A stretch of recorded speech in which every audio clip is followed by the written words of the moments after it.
नमस्कार, मेरा नाम प्रीतम सिंह शेखावत है। आप इस कक्षा को YouTube channel Hindi with Pritam Singh Shekhawat पर सुन रहे हैं। आरपीएससी द्वारा आयोजित वरिष्ठ अध्यापक हिंदी भर्ती परीक्षा के लिए हम और व्याख्याता भर्ती परीक्षा के लिए हम लोग हिंदी साहित्य के इतिहास को पढ़ रहे हैं, पाठ्यक्रम को पूर्ण कर रहे हैं। और हिंदी साहित्य के इतिहास को पढ़ते हुए हम भक्ति काल को पढ़ रहे हैं। भक्ति काल की कृष्ण भक्ति काव्य धारा पर कल भी हमने बात की थी, आज भी हम उस पर बात कर रहे हैं। कल हमने कृष्ण के स्वरूप पर बात की और वल्लभ संप्रदाय के जो 8 प्रमुख कवि हैं अष्टछाप, उन पर बात की। एक विशेष बात यह भी है कृष्ण भक्ति काव्य के बारे में, विद्यार्थी अपने अध्ययन को केवल वल्लभ संप्रदाय तक सीमित रखता है। पेपर सेटर दूसरे हिस्से से भी उतने ही सवाल पूछता है, इसलिए जो आज की क्लास है इसको विशेष महत्वपूर्ण समझें और खास तौर पर याद करें। आप सब लोग जानते हैं, अगर आप चैनल पर नए हैं तो जब मैं कक्षा कर लेता हूं तो ये पीडीएफ जिस पर कक्षा कर रहे हैं, जिस पर हम बात कर रहे हैं, ये पीडीएफ टेलीग्राम चैनल पर जाती है जिसका यही नाम है हिंदी विद प्रीतम सिंह शेखावत। देखना शुरू करिए। निम्बार्क संप्रदाय महत्वपूर्ण संप्रदाय है। बात देखिए, प्रवर्तक इसके निम्बार्काचार्य हैं। निम्बार्काचार्य का मूल नाम नियमानंद था। किसी सन्यासी को रात्रि में नीम पर सूर्य का दर्शन कराने के कारण उन्हें निम्बार्क कहा जाता। अर्क का अर्थ तो आप लोग जानते हैं, सूर्य होता है। तो कहानियों के हिसाब से नियमानंद जी के पास कोई सन्यासी आए, लेकिन उन सन्यासियों का ऐसा नियम था कि सूर्य की उपस्थिति में ही भोजन करते थे। बातचीत में शाम हो गई, भोजन कर नहीं सके। जब निम्बार्काचार्य जी को पता चला कि इसलिए भोजन नहीं कर सके, तो उन्होंने अपनी सिद्धियों से नीम पर सन्यासी को सूर्य के दर्शन करा दिए, इसलिए उन्हें निम्बार्काचार्य कहा जाता है। देखिए, उनका जो दर्शन है, उनके दर्शन को द्वैताद्वैतवाद कहते। कल भी हमने बात की थी, आज मैं फिर बता रहा हूं। शंकराचार्य जी का जो दर्शन है अद्वैतवाद, प्रवर्तक हैं शंकराचार्य। समस्त वैष्णव आचार्य अद्वैतवाद का विरोध करते हैं। द्वैताद्वैतवाद दो हैं, यानी आत्मा और परमात्मा दो हैं। अब इसको नवीन दर्शन माना जाता है, लेकिन ये प्राचीन भेदाभेदवाद का नवीन रूप है। भेदाभेदवाद ये दर्शन पहले से मौजूद है। निम्बार्काचार्य ने इसमें थोड़ा संशोधन किया और इसको नाम दिया द्वैताद्वैतवाद। इनकी रचनाएं देखिए, निम्बार्काचार्य जी की वेदांत पारिजात सौरभ, दशश्लोकी, मंत्र रहस्य षोडशी, श्री कृष्ण स्तवराज और प्रपन्न कल्पवल्ली, ये निम्बार्काचार्य जी की रचनाएं हैं। और निम्बार्काचार्य जी को भगवान कृष्ण के सुदर्शन चक्र का अवतार माना जाता है। निम्बार्क संप्रदाय में ऐसी मान्यता है कि उनको सुदर्शन चक्र का अवतार, कृष्ण के सुदर्शन चक्र का अवतार उनको माना जाता है। निम्बार्काचार्य जी के 4 शिष्य हैं, श्रीनिवासाचार्य, श्री औदुंबराचार्य, श्री गौरमुखाचार्य और लक्ष्मण भट्ट। श्रीनिवासाचार्य ने जो पुस्तक लिखी है वो बहुत प्रसिद्ध है, वेदांत कौस्तुभ। संप्रदायों से संबंधित जो लेखक हैं या कवि हैं या शिष्य हैं, वो जो ग्रंथ लिखते हैं वो महत्वपूर्ण है हमारे लिए, क्योंकि वो संप्रदाय के दर्शन पर प्रकाश डालता है। निम्बार्क संप्रदाय में कृष्ण के साथ राधा की पूजा का विधान है। निम्बार्क संप्रदाय में राधा को स्वकीय माना जाता है। स्वकीय माना जाता है, ये बहुत महत्वपूर्ण बात है। आमतौर पर राधा जी की उपासना परकीय भाव से की जाती है। लोकमानस में भी ये प्रचलित है कि राधा जी का कृष्ण के साथ विवाह नहीं हुआ था, लेकिन निम्बार्क संप्रदाय ऐसा नहीं मानता। वो राधा को स्वकीय मानता है, कृष्ण के साथ विवाहित मानता है। ये बहुत महत्वपूर्ण बात है, अन्य संप्रदायों से निम्बार्क संप्रदाय को अलग करने वाली बात है, इसलिए इस पर प्रश्न पूछा जा सकता है। देखिए, निम्बार्क संप्रदाय में जो मूर्ति है या विग्रह है, राधा और कृष्ण की युगल मूर्ति की पूजा उसमें की जाती है। दशश्लोकीय जो निम्बार्काचार्य जी का ग्रंथ है, इस ग्रंथ में निम्बार्काचार्य जी ने ईश्वर, जीव, प्रकृति का विवेचन किया है। और वेदांत पारिजात सौरभ, इसमें जीव को परब्रह्म का अंश बताया है, कृष्ण को विष्णु का अवतार माना है और दाम्पत्य भक्ति को सर्वश्रेष्ठ माना है। इसको समझिएगा। देखिए, दाम्पत्य भक्ति को सर्वश्रेष्ठ मानते हैं, वो राधा को स्वकीय मानते हैं, दोनों एक ही बात है। राधा जी को कृष्ण की विवाहित पत्नी मानते हैं और भक्ति में दाम्पत्य भक्ति को श्रेष्ठ मानते हैं। इसको ठीक से याद रखिएगा। आप देखिए, संप्रदाय के प्रसिद्ध कवि। एक विशेष बात मैं आपको बताऊं कि जब आपको पूछा जाएगा कि सूरदास किस संप्रदाय में है, ये बहुत सहज बात है कि आप बता सकें वल्लभ संप्रदाय से। लेकिन जो कम प्रसिद्ध कवि हैं जैसे हरिव्यास देव या परशुराम देव, तो आपको याद रखना पड़ेगा कि कवि किस संप्रदाय से संबंधित है, इस बात को विशेष रूप से याद करिएगा।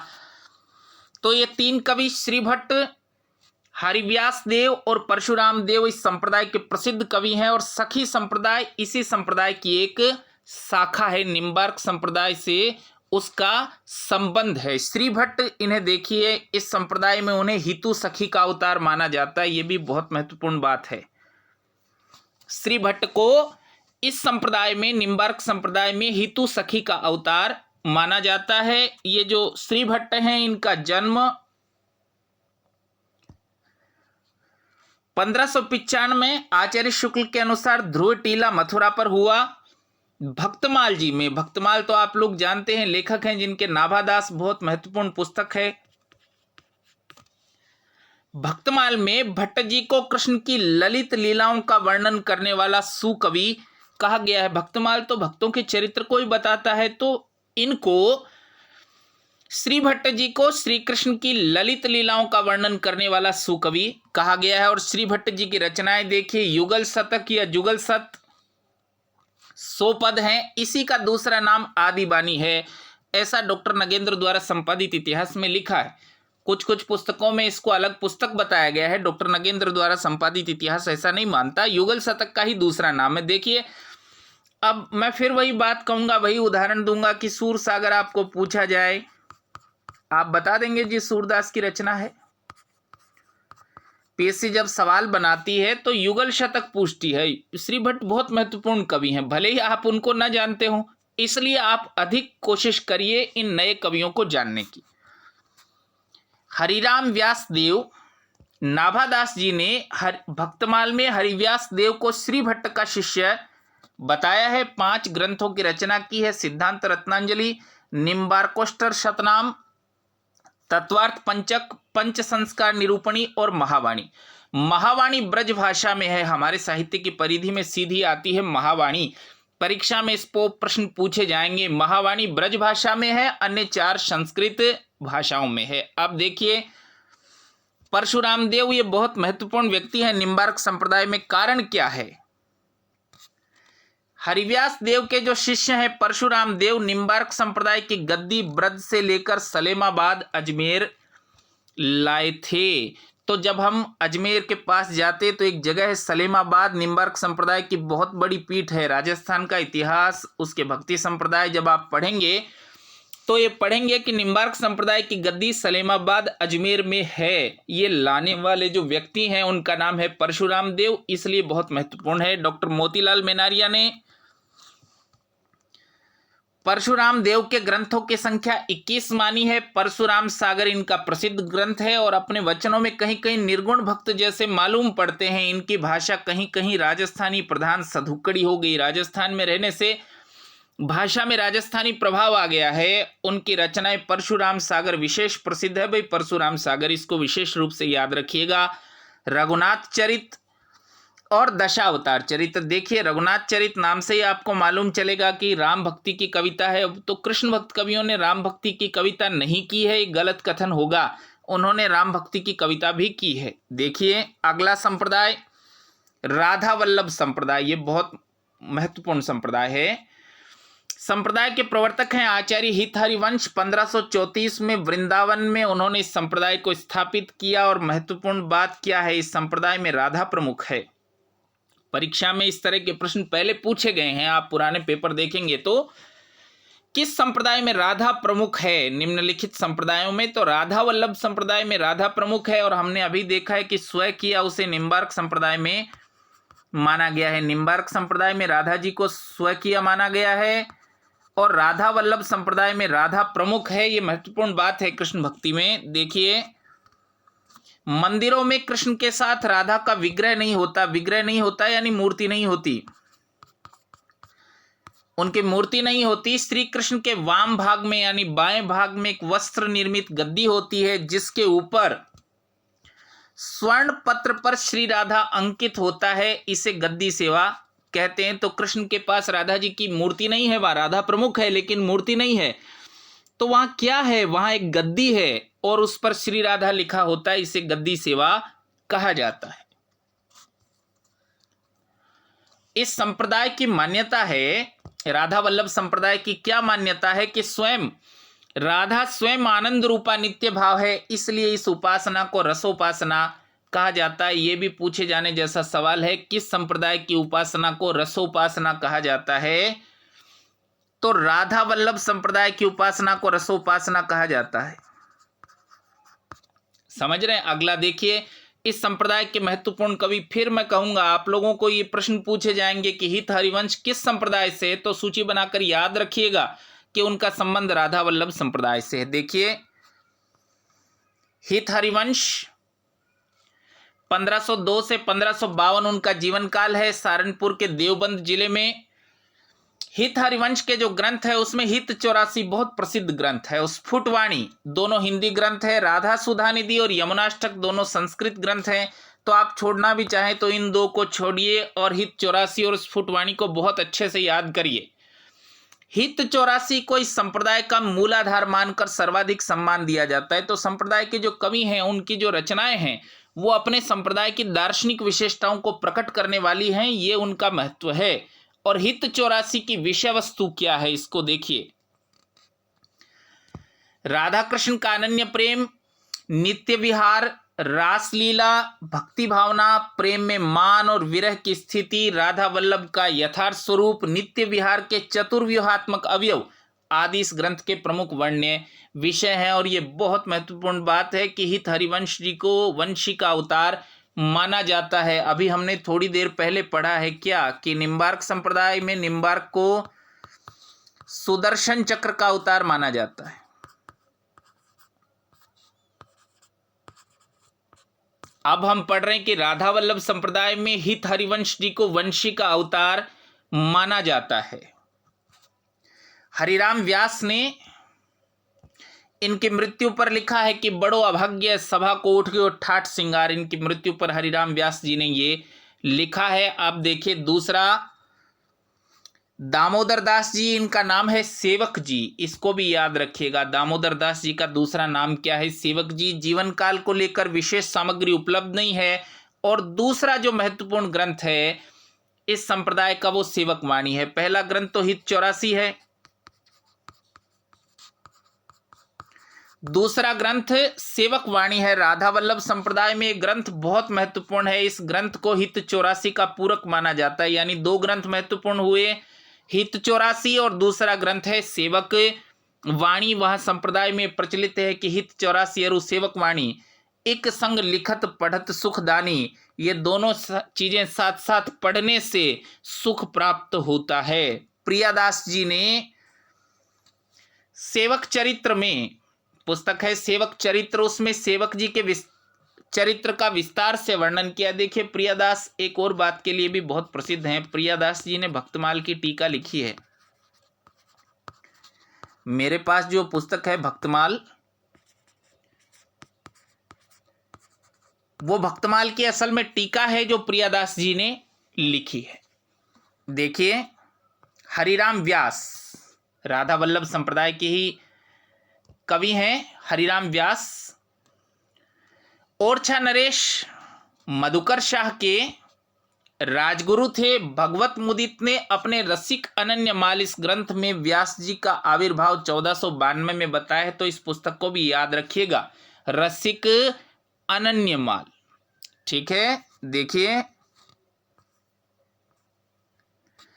हरिराम व्यास जी के जो ग्रंथ हैं, व्यासवाणी उनका एक ग्रंथ है, रागमाला अभी तक अप्रकाशित है, संगीत शास्त्र, नवरत्न और स्वधर्म पद्धति ये उनके संस्कृत में लिखे हुए ग्रंथ है। तो व्यासवाणी को महत्वपूर्ण समझिएगा। मैं साथ साथ आपको बताते चल रहा हूं कि इसको महत्वपूर्ण समझिएगा, मार्क कर लीजिएगा, इसको याद करिएगा। चतुर्बुद्ध दास जी का ये जो ग्रंथ है द्वादश यश, ये बहुत प्रसिद्ध ग्रंथ है भाई। ध्रुवदास जी भी एक प्रमुख संत भक्त हैं, कवि हैं। कुल ग्रंथ इनके 42 हैं। और नेही नागरी दास भी संप्रदाय के कवि हैं। तो नेही उपाधि के कारण सबसे अलग हैं, क्योंकि मध्यकाल में नागरी दास नाम से 3 लोग हुए हैं। नागरी दास नाम से 3 लोग हुए हैं, पर नेही नागरी दास राधा वल्लभ संप्रदाय से संबंधित हैं। इनके जो ग्रंथ हैं हितवाणी और नित्य विहार, इनको विशेष रूप से याद रखिएगा। अब स्वामी हरिदास जिन्होंने सखी संप्रदाय चलाया, ये बहुत प्रसिद्ध व्यक्ति हैं। क्यों प्रसिद्ध हैं इसको देखिए। हरिदासी संप्रदाय स्वामी हरिदास ने चलाया है और हरिदास प्रसिद्ध संगीतज्ञ तानसेन के गुरु कहे जाते हैं। कहते हैं कि तानसेन इनके पास संगीत सीखने के लिए आते थे, स्वामी हरिदास उनके संगीत गुरु थे। कहानियां भी प्रचलित है कि वो किसी के सामने नहीं गाते थे। अकबर ने उनको छुपकर सुना और संगीत सम्राट तानसेन से पूछा कि तुम तो ऐसा नहीं गा पाते हो। तो तानसेन ने उत्तर दिया कि वो संसार के मालिक के लिए गाते हैं, ईश्वर के लिए गाते हैं, इसलिए दिव्य आवाज है उनकी, मैं आपके लिए गाता हूं। आप धरती के ही मालिक हैं, खाली वो पूरी दुनिया के मालिक के लिए गाते हैं। देखिए ऐसा भी प्रसिद्ध है कि अकबर स्वामी हरिदास के दर्शन के लिए वृंदावन आया था। स्वामी हरिदास जी की रचनाएं बहुत प्रसिद्ध हैं भाई। सिद्धांत के पद और केलीमाल मिश्र बंधुओं ने इस संप्रदाय को टट्टी संप्रदाय कहा है। बांस की टाटियों से वहां एक स्थान बनाया गया था इस संप्रदाय का, इसलिए इसको भ्रम से टाटी या टट्टी संप्रदाय भी कहा है मिश्र बंधुओं ने। लेकिन संप्रदाय का जो मूल नाम है वो सखी संप्रदाय ही है। हरिदास या सखी संप्रदाय का परिचय किशोरीदास जी का ये जो ग्रंथ है निजमत सिद्धांत, ये बहुत प्रसिद्ध ग्रंथ है। इस संप्रदाय में निजमत सिद्धांत से इस संप्रदाय का परिचय हमको प्राप्त होता है। और कृष्ण का स्वरूप क्या है हरिदासी संप्रदाय में, निकुंज बिहारी कृष्ण। कल की कक्षा में हमने कृष्ण के स्वरूप पर बात की थी। तो देखिए हरिदासी संप्रदाय में जो कृष्ण का स्वरूप है वो निकुंज बिहारी कृष्ण है। ये कृष्ण न तो सृष्टि रचना करते हैं, न ही दुष्ट दलन इत्यादि करते हैं, वो केवल विहार करते हैं, लीला करते हैं। सहज श्रृंगार रस में लीन होकर निकुंज लीला परायण कृष्ण की उपासना और नित्य विहार दर्शन ही सहचरी या सखी का काम्य है। ये काव्य नहीं है भाई, काम्य है। इसको ठीक कर लीजिएगा जब पीडीएफ आपको मिले, काम्य। तो जो भक्त हैं उनको सहचरी या सखी कहा जाता है। वो सहचरी और सखी क्यों कहा जाता है? क्योंकि सखी के रूप में जो भक्त है वो केवल ईश्वर के विचरण को देखता है, भक्त को सखी माना गया है, इसलिए इस संप्रदाय को सखी संप्रदाय कहा जाता है। देखिए संप्रदाय के प्रमुख कवि स्वामी हरिदास, उनका जीवन काल है 1478 से 1573। उनके ग्रंथ हमने पहले ही बात कर लिए हैं, सिद्धांत के पद और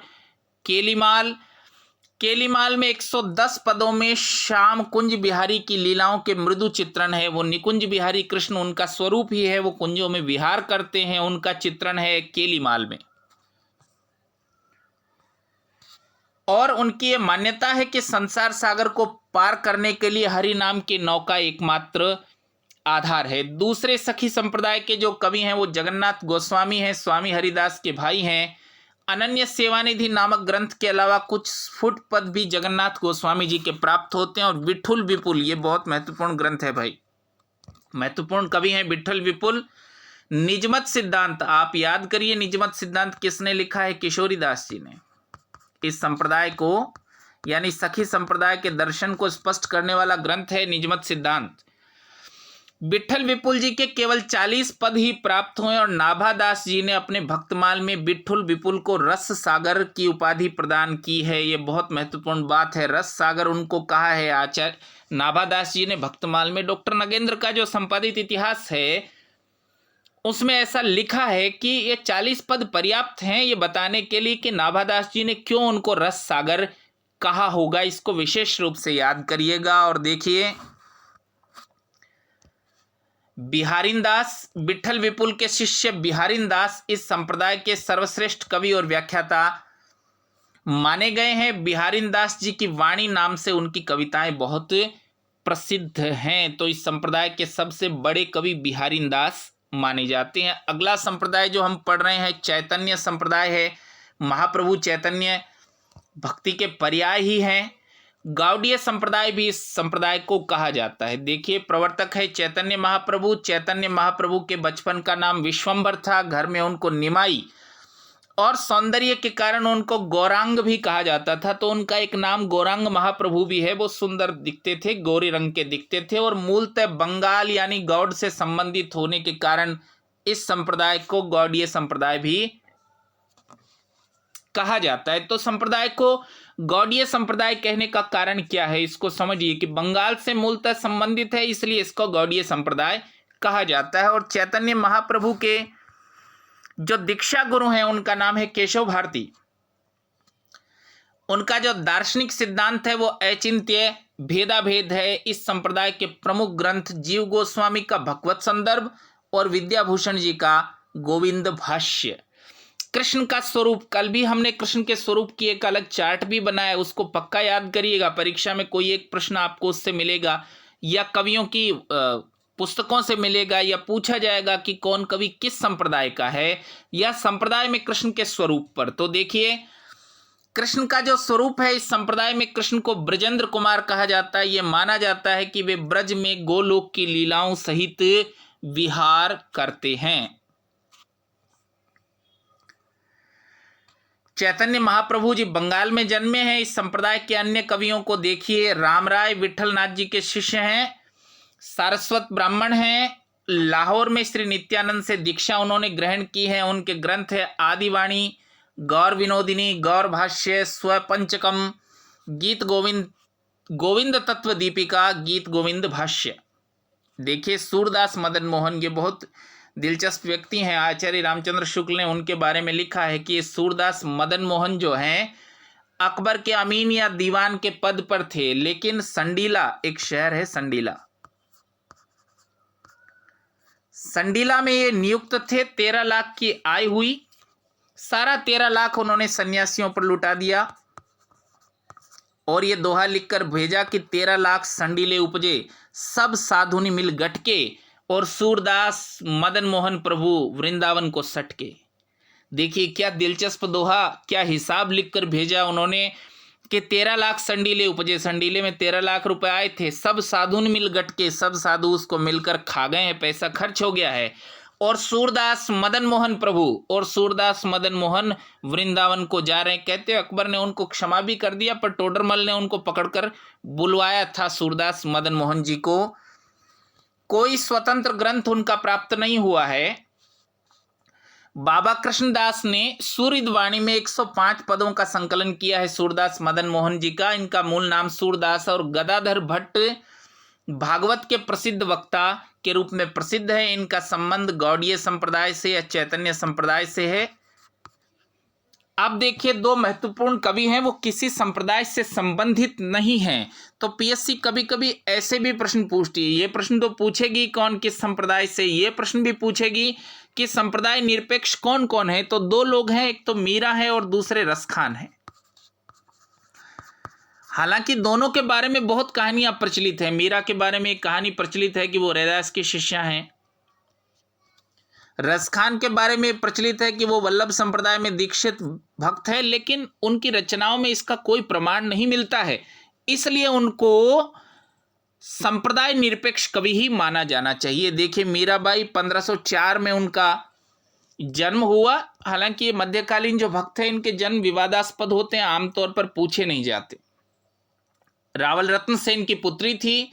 मृत्यु उनकी 1558 से 1563 के मध्य भोजराज से उनका विवाह हुआ था और भोजराज जगत प्रसिद्ध महाराणा सांगा के पुत्र थे। इस तरह मीरा जो है वो महाराणा सांगा की पुत्र वधू है। अब देखिए मीराबाई की भक्ति जो है माधुर्य भाव की भक्ति है। माधुर्य भाव की भक्ति का मतलब समझ लीजिए, कृष्ण को अपना पति मानती हैं।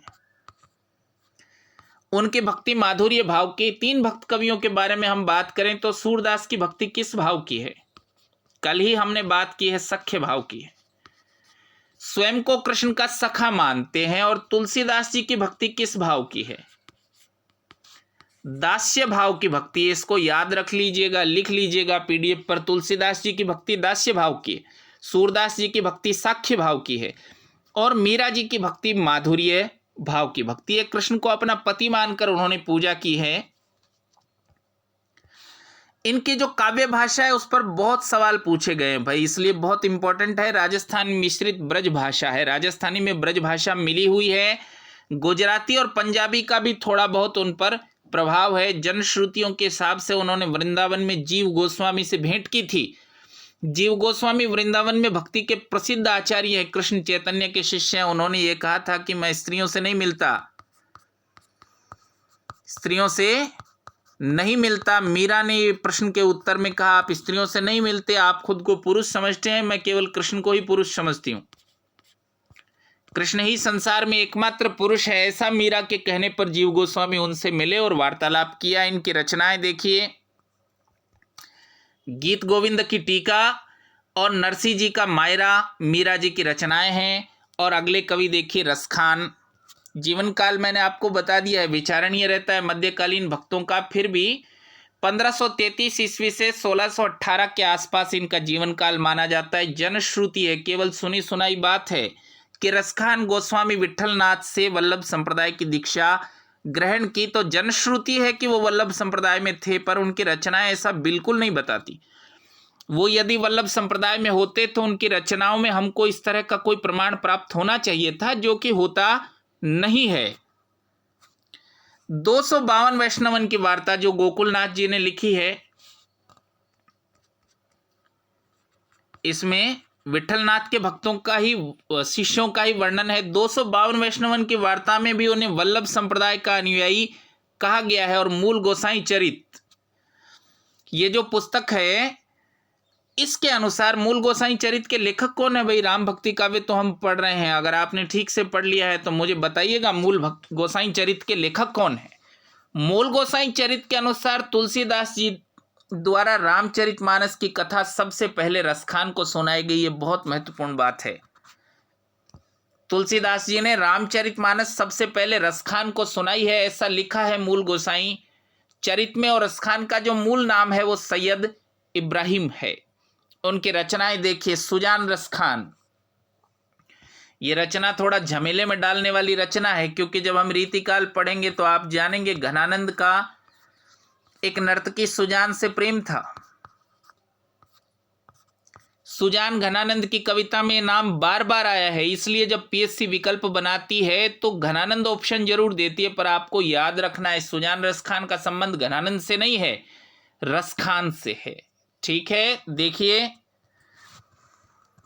उनकी एक और रचना है प्रेम वाटिका, दान लीला और अष्टयाम। तो 4 रचनाएं हैं, सुजान रसखान, प्रेम वाटिका, दान लीला और अष्टयाम। रसखान की जो काव्य भाषा है ब्रज भाषा है, लेकिन शुद्ध परिमार्जित और साहित्यिक ब्रज भाषा है। आचार्य रामचंद्र शुक्ल की जो टिप्पणी है बहुत महत्वपूर्ण है। मुझे लगता है कि इस तरह के प्रश्न आचार्य शुक्ल को लेकर बनेंगे परीक्षा में, तो इसको याद रखिएगा। शुद्ध ब्रज भाषा का जो चलतापन और सफाई इनकी और घनानंद की रचनाओं में है, वो अन्यत्र दुर्लभ है। तो परीक्षक ये पूछेगा किसके लिए लिखा है? शुद्ध ब्रज भाषा का चलतापन और सफाई इनकी और घनानंद की रचनाओं में है, वह अन्यत्र दुर्लभ है। किसके लिए लिखा है? तो उत्तर होगा रसखान लिए लिखा गया है, रसखान के लिए। तो ये भक्ति काल का कृष्ण भक्ति काव्य है। कल जो कक्षा हुई और आज जो कक्षा हुई, ये दोनों पीडीएफ जो है टेलीग्राम चैनल पर आप लोगों को प्राप्त हो जाएंगी। आप सभी लोगों को बहुत धन्यवाद।